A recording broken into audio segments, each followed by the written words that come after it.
Mga be, sana magustuhan nyo ang aking pakikibe. The excitement never stops, even on the final week of GMA's My Husband's Lover.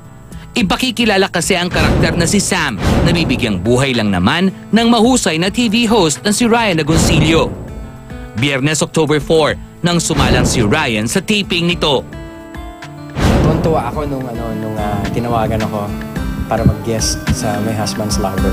So, dali-dali kahit na bull yung schedule, winwork out talaga namin nung manager ko na talagang, let's see, makaabot tayo sa kanilang taping. Gaano ba kahalaga ang kanyang papel sama sa limuot na kwento ni Vincent, Lali at Eric? Basta wag silang pipikit. Baka hindi na lang ako makita. Mabilis lang yung participation.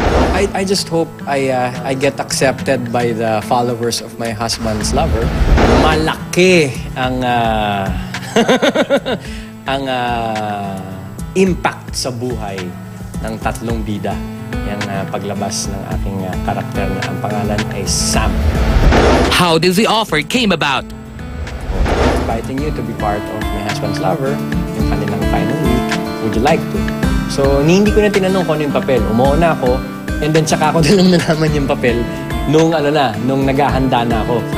Makasabit man lang dun sa kahit sa huli ng hysteria para masabi ko I was part of that. So, does Ryan foresee getting more TV assignments in GMA bukod sa Itbulaga?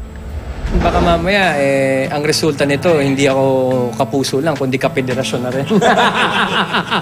I'm just happy to be here, being part of My Husband's Lover for the final week.